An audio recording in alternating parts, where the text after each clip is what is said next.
The meeting lasted 9 minutes. That's how long it took for Brian Hayes to decide 14 years of my life was worth 40% less than before. I sat across from him in what used to be Dr. Harrington's office, watching him scroll through his tablet like he was ordering lunch instead of dismantling my career.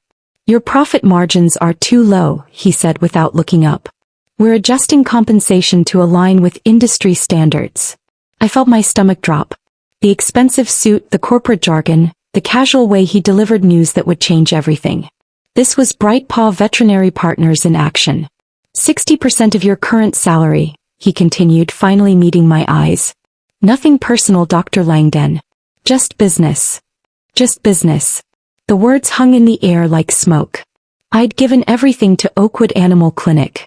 Every late night, every emergency call, every handwritten sympathy card after a difficult loss. I'd helped grow this place from a 2-room practice into something the community trusted. And now some man in silver paw print cufflinks was telling me it was worth 40% less. When would this take effect? I managed to ask, my voice steadier than I felt. "Next pay cycle. We'll need your decision by Friday." I nodded slowly, already knowing what my answer would be. I walked out of Brian's office in a daze. The hallway felt different now, like I was seeing it through new eyes. Photos lined the walls, pets I'd saved over the years. Thank you cards from families who'd trusted me with their beloved animals. Kids' drawings of their dogs and cats with hearts around them. 14 years of memories, reduced to a spreadsheet calculation. Valerie sat at the reception desk, updating patient records. She'd been with us for 12 years, practically family. When our eyes met, I knew she'd already heard. Her expression told me everything. "You too?"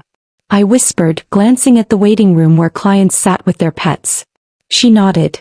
30% cut, plus they're reducing my hours. A golden retriever waited patiently beside an elderly man. A woman cradled a cat carrier. A child gently petted a rabbit in her lap. These people trusted us. They came here because we cared, not because we were the cheapest or most convenient. "What are you going to do?" Valerie asked quietly. I looked around the clinic one more time. "I don't know yet. But something has to change." That night I couldn't sleep. I lay in bed staring at the ceiling, my mind racing through options. I could accept the pay cut and stay. I could find another job at a different clinic. Or I could do something I'd never seriously considered before. I could start my own practice. The idea felt impossible and thrilling at the same time. I had the experience, the medical knowledge, the client relationships. But opening a veterinary clinic required money, planning, and courage I wasn't sure I possessed. My phone buzzed on the nightstand. A text from Mrs. Keller, one of my longtime clients. "Heard rumors about changes at Oakwood. Please tell me you're staying. Daisy won't see anyone else." I smiled sadly at the message. Daisy was a golden retriever I'd been treating since she was a puppy. Now she was 10 years old with arthritis and a heart condition that required careful monitoring. Mrs. Keller trusted me completely with her care. How many other clients felt the same way? How many would follow me if I left? I got out of bed and found a notebook. If I was going to do this, I needed a plan. The next morning I called Dr. Harrington. He'd retired 3 months ago after 30 years of running Oakwood, selling to Bright Paw because their representatives promised to maintain the clinic's values. He'd had no idea what was coming. "Jessica," he said warmly when he answered. "How are things at the clinic?" I told him everything. The pay cuts, the corporate protocols, Brian's dismissive attitude. When I finished, silence stretched between us. "I'm so sorry," he finally said, his voice heavy with regret. "They promised me they understood what we'd built. I never would have sold if I'd known. It's not your fault. You deserved to retire. What are you thinking of doing?" I hesitated, then said it out loud for the first time. "I'm thinking about opening my own practice." Another pause, shorter this time. "You should do it, Jessica. You have everything you need. The experience, the relationships, the medical knowledge. Lexington needs a clinic that still puts animals before profit margins." His words gave me courage I didn't know I needed. "Really? Really? And when you do it, call me. I'll help however I can." After we hung up, I stared at my notebook with fresh determination. This wasn't just possible. It was necessary. I spent the next 3 days researching everything. Commercial real estate listings, equipment costs, small business loans, licensing requirements, insurance policies. The numbers were daunting but not impossible. At work, I moved through my appointments in a fog of planning. Between examining pets and consulting with worried owners, my mind calculated costs and timelines. "Dr. Langden, are you okay?" asked Thomas, our newest veterinarian. At 32, he joined us 6 months ago after working at a corporate practice in Nashville. "You seem distracted." We were in the break room between patients. I looked around to make sure we were alone. "Can I ask you something? You worked for a corporate chain before. What was it like?" His expression darkened. "Honestly, started just like this. Cost cutting, efficiency improvements, pressure to upsell services. Within a year, everything was about numbers instead of care. They wanted us to recommend unnecessary procedures to meet monthly targets." "Is that why you left?" "Yeah. I got tired of compromising my ethics for quarterly profits." He studied my face. "Why do you ask?" I made a decision to trust him. "Because I'm thinking about opening my own practice." His eyes widened. "Seriously? Seriously?" A slow smile spread across his face. "When you do, let me know. I'd be interested." Friday morning arrived too quickly. I'd spent my evenings crunching numbers, calling former colleagues who'd started their own clinics, and exploring potential locations. The more I researched, the more convinced I became that this was the right path. At 9 o'clock, I knocked on Brian's door with an envelope in my hand. "Come in," he called. He was on a video call when I entered, his back partially turned. He wrapped up quickly and swiveled to face me. "Jessica, good. Have you made your decision?" I handed him the envelope. "This is my 2 weeks' notice."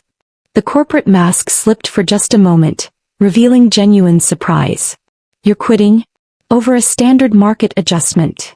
I'm pursuing a new opportunity," I said calmly. "I wanted to give you proper notice so you can arrange coverage for my patients." He leaned back in his chair, studying me with narrowed eyes. "You know, I expected pushback from support staff, but not from a senior veterinarian. This is how business works, Dr. Langden."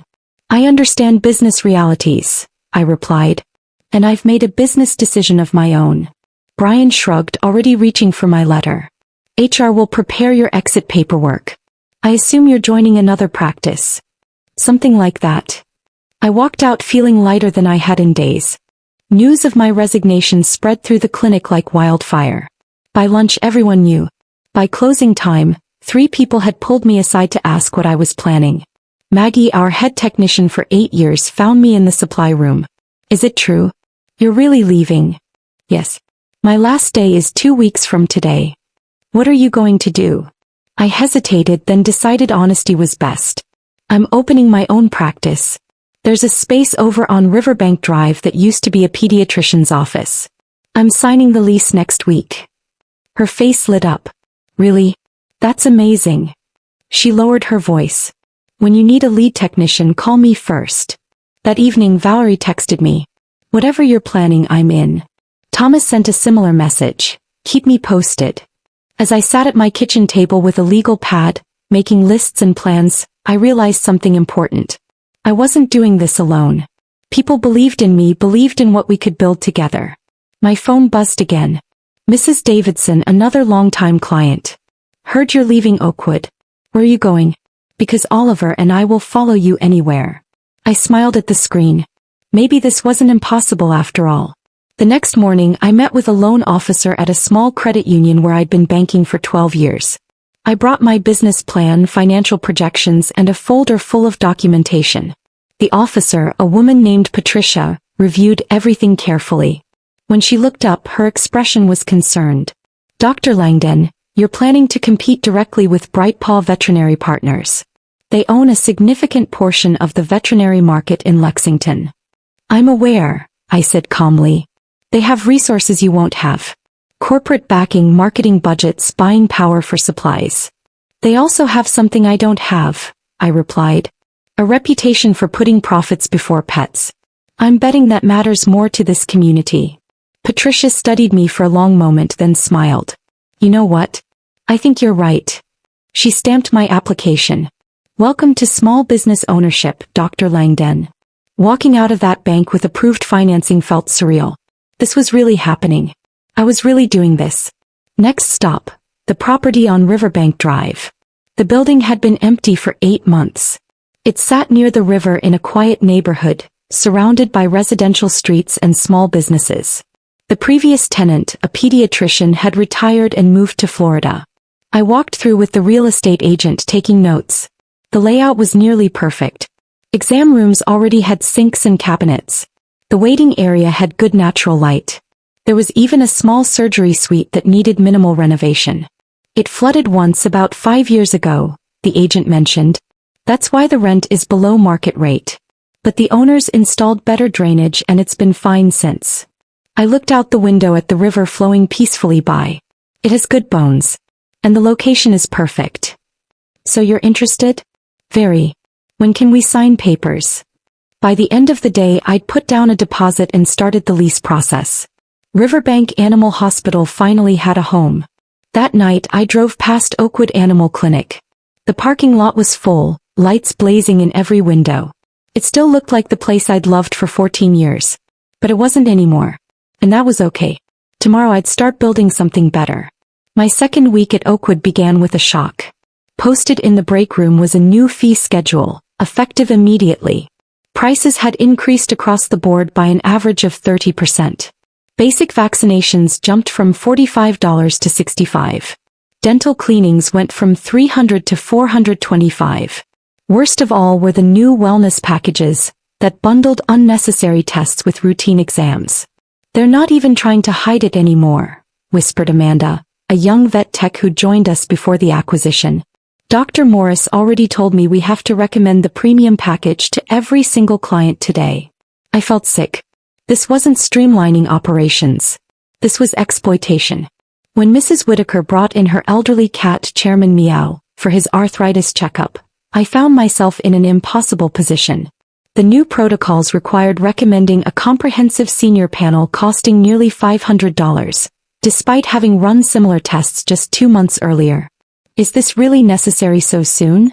Mrs. Whitaker asked. She lived on a fixed income and budgeted carefully. We just did blood work. The new protocols require it, I said carefully. But professionally I think we could wait another few months. Before Mrs. Whitaker could respond, Brian appeared in the doorway. Mrs. Whitaker, I'm Brian Hayes, Regional Manager, he said smoothly. I couldn't help noticing we haven't scheduled Chairman Meow's senior wellness package. What followed made my stomach turn. Brian explained how skipping these tests was risky, how early detection saved lives, how they were offering a special discount today only. His tone was friendly but the pressure was unmistakable. Mrs. Whitaker's hands gripped her purse tighter. Guilt and confusion crossed her face. Finally she nodded. Hey, if you think it's necessary. After she left, Brian pulled me aside. Dr. Langden, when we recommend protocols, we expect full support from our veterinarians. Those tests are unnecessary right now, I said quietly but firmly. This isn't about healthcare. It's about revenue. This is about standardized care, he countered. Your personal attachment to clients is clouding your professional judgment. I nearly laughed at the absurdity. My personal attachment is called building trust. It's why this practice thrived for decades. Well, thankfully we only have to manage your approach for 1 more week. The rest of the day continued the same way. Brian hovering, intervening whenever I didn't push packages aggressively enough. By closing time I was emotionally exhausted. Then I noticed something in Chairman Meow's file that made my blood run cold. An administrative note read, patient transfer to Dr. Morris effective immediately. Dr. Langden no longer primary veterinarian. I checked other long-time patients. Same change. They were reassigning everyone before I'd even left. That night at 2 a.m. I made a decision. I'd planned to leave quietly, set up my new practice, then gradually let clients know. But Brightpaw's aggressive tactics changed everything. I emailed my lawyer. Need to accelerate timeline. How soon can we open? Her response came quickly. With temporary equipment rental and creative scheduling, potentially 2 weeks. Call me in the morning. I closed my laptop, finally calm enough to sleep. My last week at Oakwood wasn't going to go the way Brian expected. The next morning I started making calls. Equipment suppliers I'd worked with for years offered favorable terms and rushed delivery. My medical supplier rep said over coffee, "We've seen what happens when Brightpaw takes over. We're happy to support independent practices. Thomas, Maggie, and Valerie all confirmed they'd give their notices the moment Riverbank opened. Dr. Harrington volunteered to help with setup and offered to work part-time initially. Everything was falling into place faster than I'd imagined possible. My final day at Oakwood arrived with strange calm. I'd spent early morning hours preparing, making final arrangements, setting everything in motion. The schedule was light. Brian had blocked most of my day for transition activities, which meant paperwork and exit interviews. My regular clients had already been redistributed. At noon, Brian summoned me to the conference room. I expected standard exit formalities. Instead, I found him with two strangers. "This is BrightPaw's Regional Legal Counsel and HR Director." Brian introduced them. "Before we process your departure, we need to address concerns about your plans." The lawyer, a stern woman in her 50s, slid papers across the table. "This is a cease and desist letter regarding any plans to practice within 20 miles for 1 year." I looked at the document but didn't touch it. I don't recall signing a non-compete agreement. It was incorporated in transition documents when BrightPaw acquired the practice. "Actually," I said, pulling out my own folder, "I have copies of everything I signed." There was no non-compete clause. I placed my documents on the table. My lawyer confirmed this yesterday.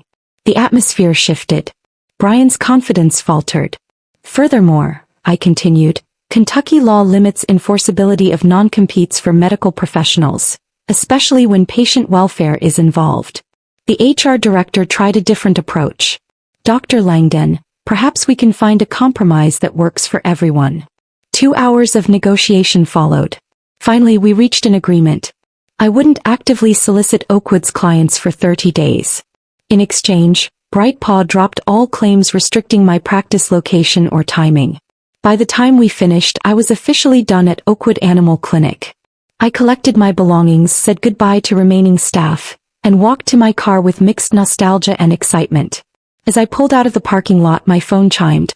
Valerie's text made me smile. "Just overheard Brian on the phone with corporate. He said, she's just one veterinarian. How much impact could her leaving possibly have?" I typed back, "Guess we'll find out." What Brian didn't realize was that I wasn't just leaving. I was already 10 steps ahead. The wheels were in motion and nothing would stop what came next. Over the following week, my team worked around the clock. Equipment arrived daily. Contractors finished renovations. Valerie set up our computer systems. Maggie organized supplies. Thomas reviewed protocols with me late into the night. Dr. Harrington stopped by every day offering advice and encouragement. "You're building something special here, Jessica. Don't let anyone tell you otherwise." Riverbank Animal Hospital opened 17 days after I left Oakwood.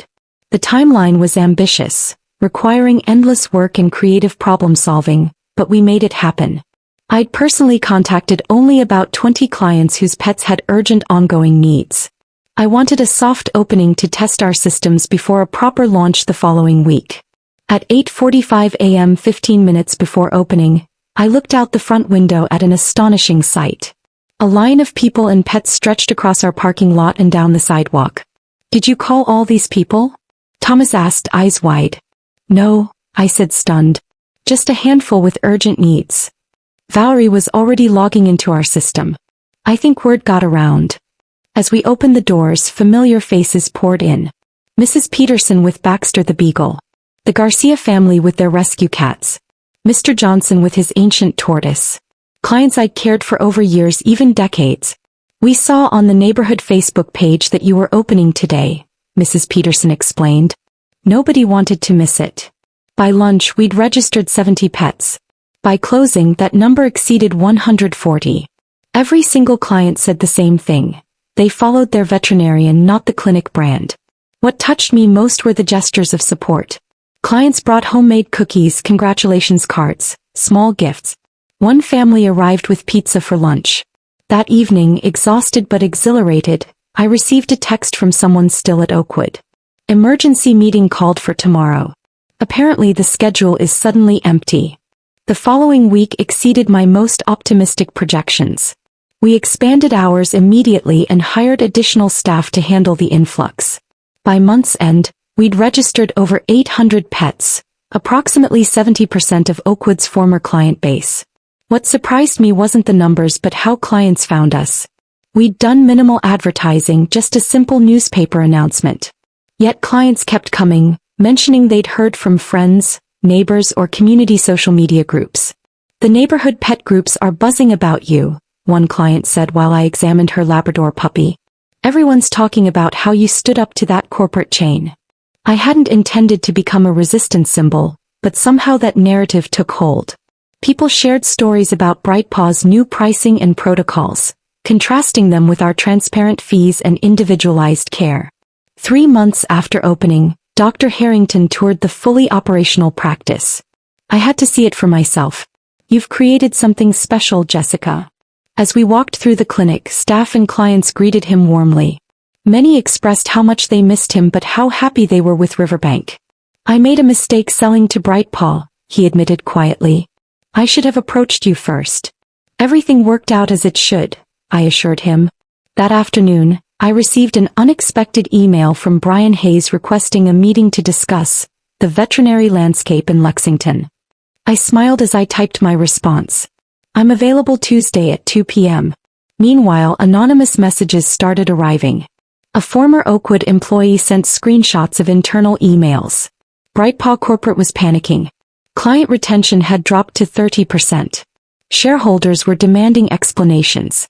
Another message included financial projections showing Oakwood operating at a loss.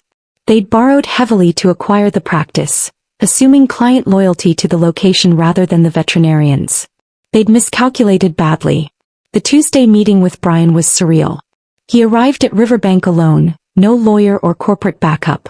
I met him in my office, the same office where I'd hung my degrees and the thank you cards from clients. "Jessica, I'll be direct," he started. "BrightPaw is interested in discussing potential collaboration." I waited, saying nothing. "We recognize that we may have been too aggressive with initial changes," Brian continued, his corporate polish cracking. "We'd like to explore ways to work together. Perhaps a partnership arrangement or even having you return in a leadership role." I leaned back in my chair. "You mean the position I already had before you cut my pay by 40%? He had the grace to look uncomfortable. "Market conditions change. We're prepared to offer very competitive terms now." "I appreciate you coming here," I said carefully. "But I'm not interested in working for BrightPaw in any capacity." "Jessica, be reasonable. We have resources you don't. Corporate backing, marketing budgets, supply contracts." "You're right," I agreed. "You have all of those things. What you don't have is trust. And in this business that matters most." Brian's jaw tightened. "You're making a mistake. One successful quarter doesn't guarantee long-term viability." "Maybe not. But I'd rather fail building something I believe in than succeed compromising everything I stand for." He stood abruptly. "When you change your mind, you have my number." After he left, I sat in my office for a long moment. Then I called my team together and told them about the meeting. "They wanted you back?" Maggie asked, incredulous. "They wanted to contain the situation," I corrected. "But that ship has sailed." Over the next few months, Riverbank continued growing. We hired 2 more veterinarians and 3 additional technicians. We established relationships with local animal shelters, offering discounted services for adopted pets. We hosted free community education events about pet care. Meanwhile, BrightPaw's situation deteriorated. They tried slashing prices, offering promotions, even hiring new veterinarians at premium salaries. Nothing worked. The community had made its choice. 6 months after Riverbank opened, Oakwood Animal Clinic closed its doors.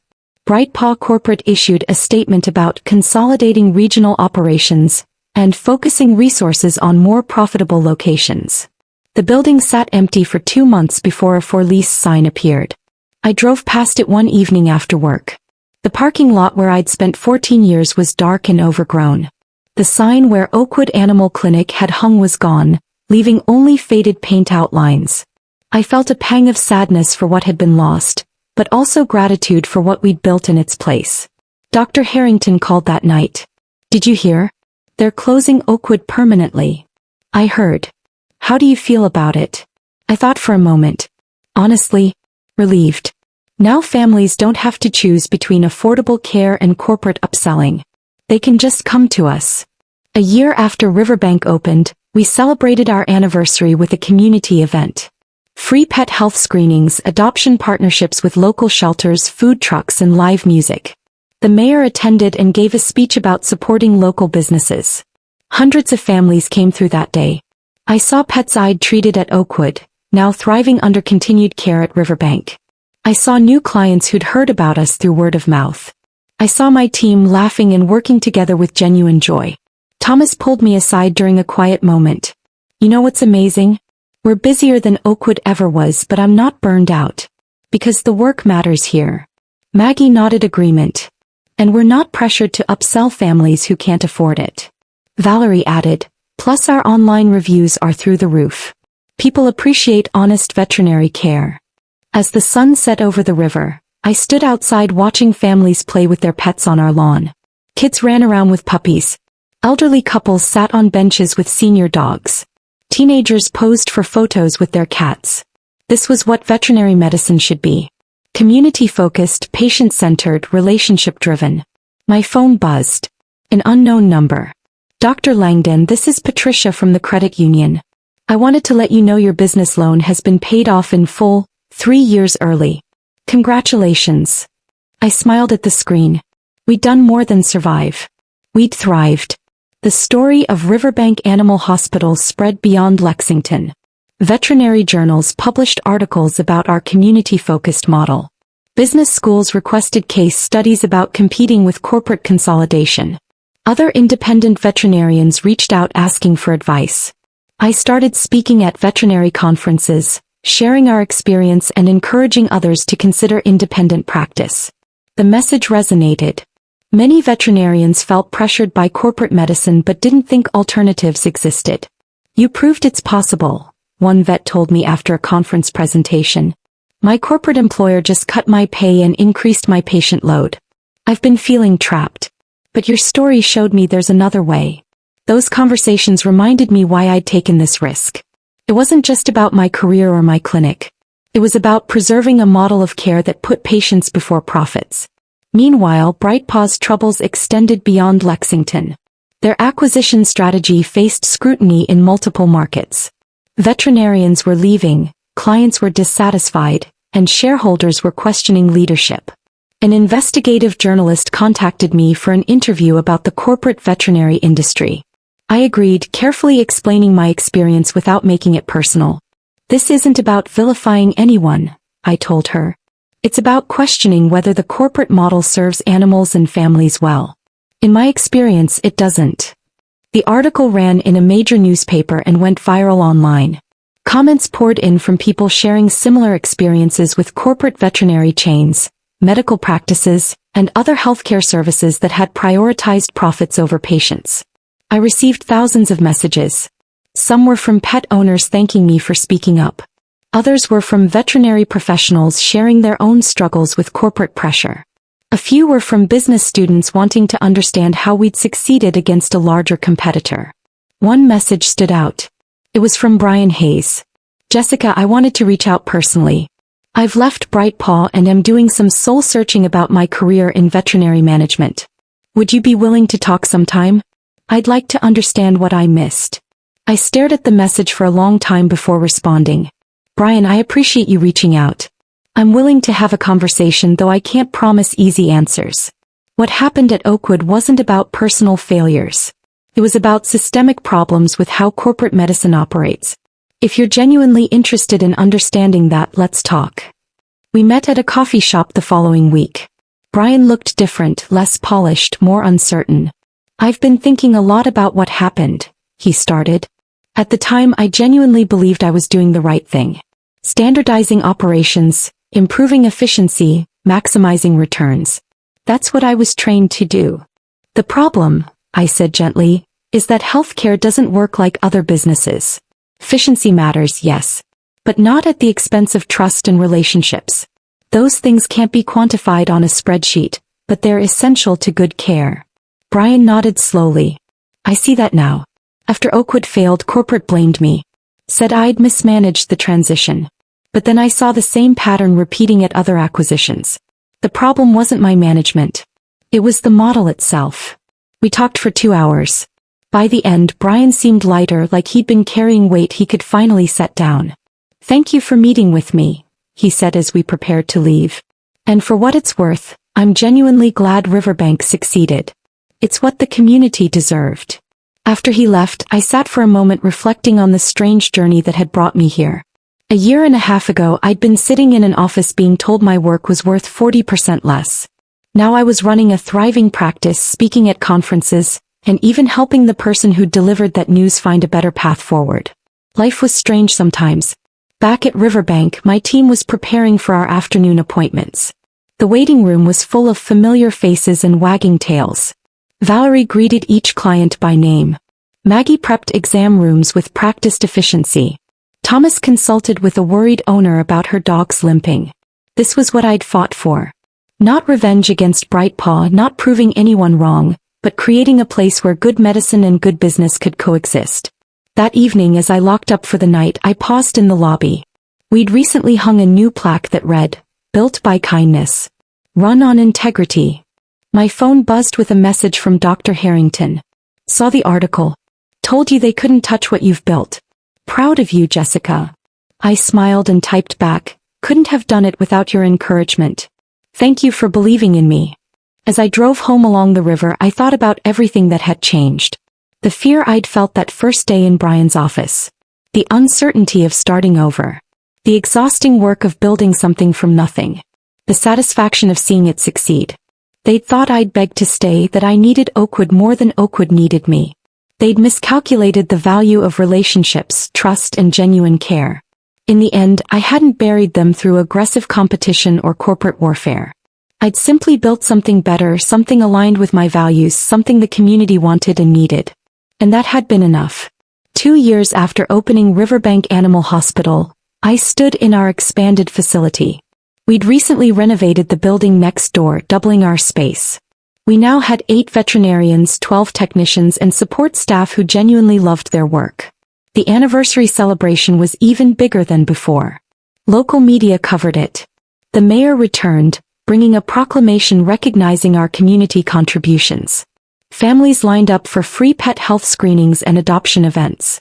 I watched Thomas working with a young girl and her first puppy, taking time to explain proper care with patience and kindness. I saw Maggie training our newest technicians, passing on the values that made Riverbank special. I saw Valerie greeting clients like old friends, because many of them were. Dr. Harrington appeared beside me, hands in his pockets, surveying the scene with satisfaction. "You know what I love most about this place?" "What's that?" "It's exactly what Oakwood was supposed to be. What I tried to build for 30 years.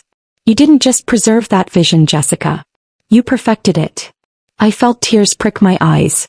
"Thank you. That means everything." As the sun set over the river one more time, I thought about the journey that had brought us here. The fear, the risk, the hard work, the doubt, the eventual triumph. They'd thought I'd begged to stay. They'd thought I needed them. Instead, I'd built something they could never own or destroy. Something rooted in community, trust, and genuine care for the animals who depended on us. I'd built a place that would last. And that was the best revenge of all.